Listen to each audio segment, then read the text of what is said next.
Good morning to everybody. Myself, Dr. R.C. Chauhan, Associate Professor, सम्राट Prithviraj Chauhan government college में। आज हम BSc पार्ट सेकंड में फिजिक्स फर्स्ट में यूनिट सेकंड का जो टॉपिक डिस्कस करने जा रहे हैं वो रिलेटेड है कार्नोट थ्योरम से, कार्नोट इंजन की रिवर्सिबिलिटी से। लास्ट टाइम पे हमने देखा कि कार्नोट इंजन कैसे काम करता है, क्या तरीका है, क्या वर्क डन है, क्या इसकी एफिशिएंसी है। आज हम देखना चाहते हैं कि इसकी रिवर्सिबिलिटी कैसे हो सकती है। मीन्स यदि इसको विपरीत दिशा में कर दें तो किस तरह से क्या सक्सेस रहता है, चेक किया जाए। और दूसरा कार्नोट थ्योरम क्या है।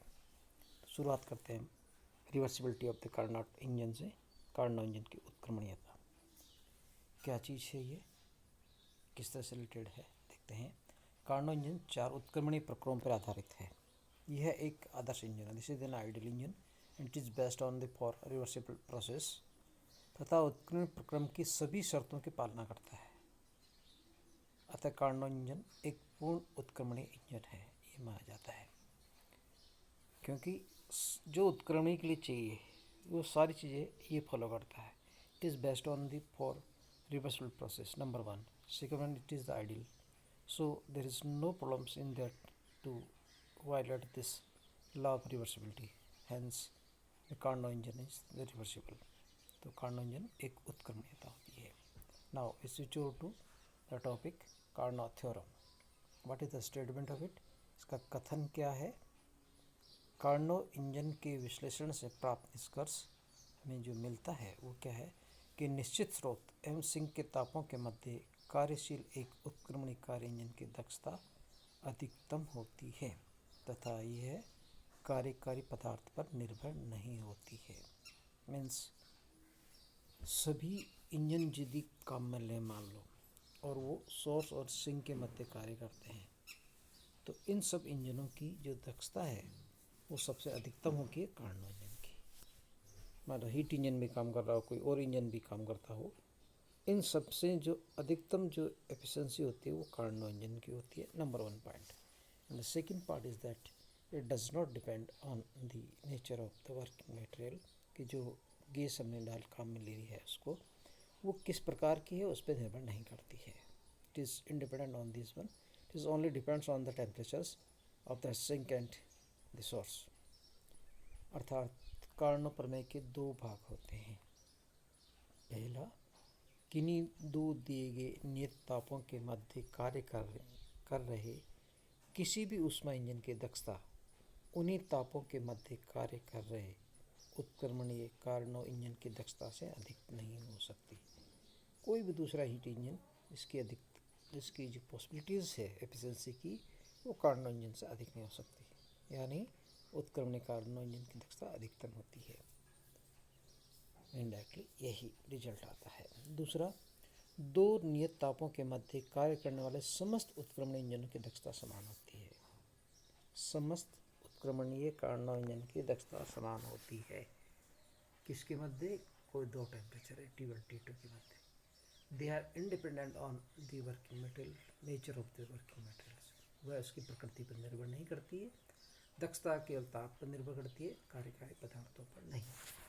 Now we want to prove this one, कि इसका कैसे सिद्ध किया जाए।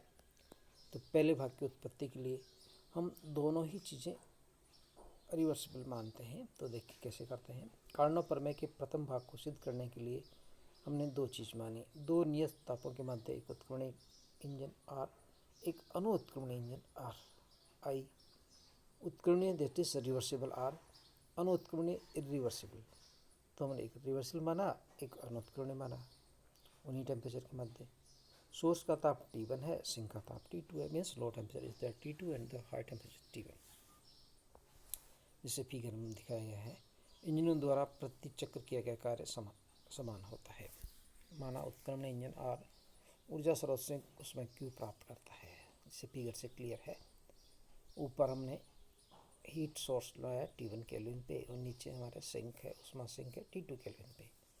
ये क्या करता है, R हमारा जो रिवर्सिबल इंजन है वो वहाँ से उष्मा लेता है Q ऊष्मा स्रोत T1 से Q ऊष्मा ग्रहण करता है और W कार्य करके Q माइनस W ताप T2 को दे देता है। ऊष्मा सिंक को डिस्चार्ज कर देता है। नॉर्मली हम यही मानते हैं। तो उत्पन्न इंजन की जो दक्षता हम यूज करते हैं वो आती है इंजन द्वारा किया गया कार्य, उपयोगी कार्य डिवाइड इंजन द्वारा ग्रहण किया गया ऊष्मा। So that is figure is next figure दे रखा हमने कि T1 T2 के मध्य कार्य करता है। Q ऊष्मा ली इसने T1 से और W कार्य किया, बची हुई ऊर्जा इसको दे दी। तो इसकी एफिशिएंसी आती है NR equal to eta R equal to W/Q। इसी प्रकार इरिवर्सिबल की बात करते हैं। उत्कर्ण अनुत्क्रमण engine I that is take that Q dash ऊष्मा ग्रहण करता है, W कार्य करता है समान और शेष ऊष्मा Q dash minus W sink को देता है।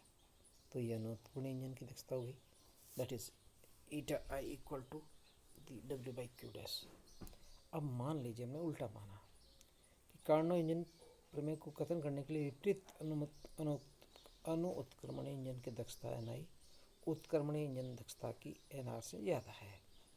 हमने उल्टा मान लिया, NI is greater than the NR, so W/Q dash is greater than W/Q dash. So इससे जो रिजल्ट मिलता है हमारा, इसको चेंज करके तो हम देखते हैं Q dash is the less than Q, यानी अनुत्क्रमणीय इंजन द्वारा जो ली की ऊष्मा है उसका मान उत्क्रमणीय इंजन द्वारा ली गई ऊष्मा से कम होता है, या यूँ कह सकते हैं Q माइनस Q डैश एक धनात्मक राशि होगी। अब चूंकि इंजन R एक उत्क्रमणीय इंजन है अतः इसे किसी भी क्रम में जोड़ सकते हैं। इसे विपरीत क्रम में चलाने पे एक रेफ्रिजरेटर कार्य करता है। और यदि दोनों इंजनों को I1 R को जो उत्क्रमणीय है को एक बेल्ट से युग्मित कर दिया जाए तो इंजन I द्वारा किया गया कार्य W इंजन R द्वारा किया गया कार्य के बराबर हो जाएगी, उसको दिए गए कार्य के बराबर हो जाएगी, आरोपित किया जा सकता है। जैसे ई फिगर से क्लियर है। नाउ एक संयुक्त मशीन बना दी हमने और ये क्या करता है, देखिए कैसे I जो है वो ऊष्मा लेता है T1 से, कितनी ऊष्मा लेता है Q डैश, कार्य करता है W और बची हुई एनर्जी ट्रांसफ़र कर देता है T2 को सिंक को Q डैश माइनस W। अब इसका जो जितना कार्य किया I रिवर्सिबल बल लेना है वो सारा का सारे कार्य हमने R को दे दिया। तो ये R कार्य करता है तो R कार्य करेगा, किसी सिस्टम पे कार्य करता है, इसका मतलब हुआ कि लो से एनर्जी ले सकता है। तो कितनी एनर्जी लेता है मान लेते हैं अपन, Q माइनस W लेता है, उस पर Q W आके कार्य जुड़ जाता है, तो ये Q ऊर्जा सिंक को दे देता है। एक तरह से रेफ्रिजरेटर की तरह कार्य करता है। R वाला हमारा रेफ्रिजरेटर की तरह काम करता है। इस प्रकार ये एक संयुक्त मशीन की तरह स्वयं चालित ऑटोमेटिक मशीन की तरह कार्य करने लगता है कि बाहर से कुछ नहीं करना, ये अपने आप ही कार्य करता है।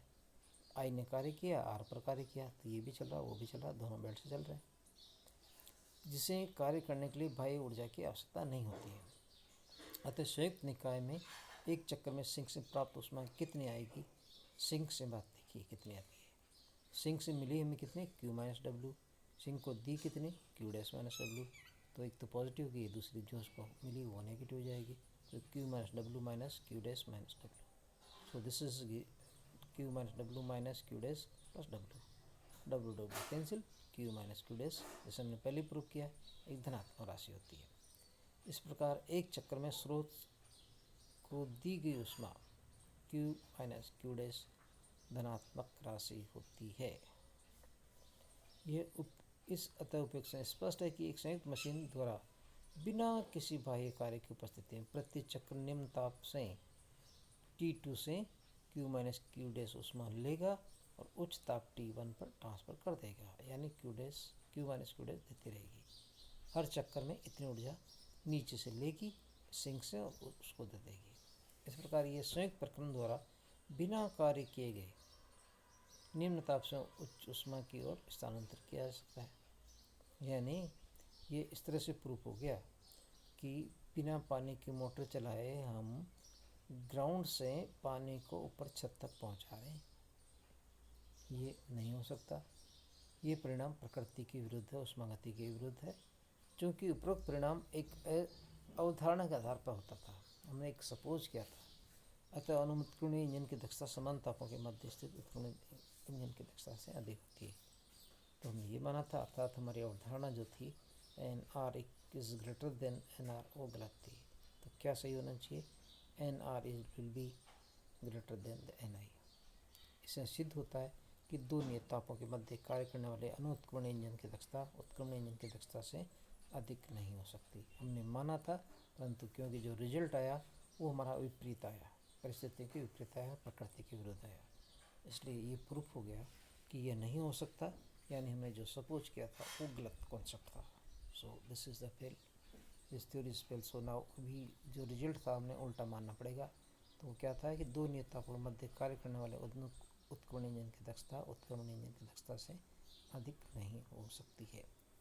अब हम बी पार्ट को प्रूव करने की कोशिश करते हैं। क्या प्रूव करना है कि दक्षता केवल तापों पर निर्भर करती है, यानी समान तापों के मध्य कार्य करने वाले सभी इंजनों की दक्षता समान होती है। माना कि दो नियत तापों के मध्य उत्क्रमण इंजन आर और आर डैश काम करते हैं। इन दोनों की पूर्व की भांति युग्मित कर दिया जाए, जिससे संयुक्त मशीन एक स्वचालित मशीन की तरह कार्य करने लगती है। अब हमने आई की जगह आर डैश कर दिया, बस इतना सा ही फर्क है। माना कि N R is greater than N R dash, तो प्रत्येक भाग में ए से अनुसार पूर्व की भांति गलत निष्कर्ष से पहुँचते हैं कि बिना किसी बाह्य कार्य के ऊष्मा ऊर्जा निम्न ताप से उस ताप की ओर स्थानांतरित की जा सकती है। So N R is greater than N R dash भी गलत है। इसके विपरीत मान लें N R dash is greater than N R, तो ये रिजल्ट भी गलत आ जाएगा। इसका मतलब न ये बड़ा न वो बड़ा है, तो फिर कौन बड़ा है? कोई नहीं बड़ा, यानी दोनों बराबर है। इससे ये परिणाम निष्कर्ष निकलता है कि दो नियत तापों के मध्य कार्य करने वाले सभी उत्क्रमण इंजनों की दक्षता समान होती है, कार्यकारी पदार्थ पर निर्भर नहीं करती है। This is only and only depends on the temperatures, nothing else. आज के लिए इतना ही काफ़ी है। Thank you very much.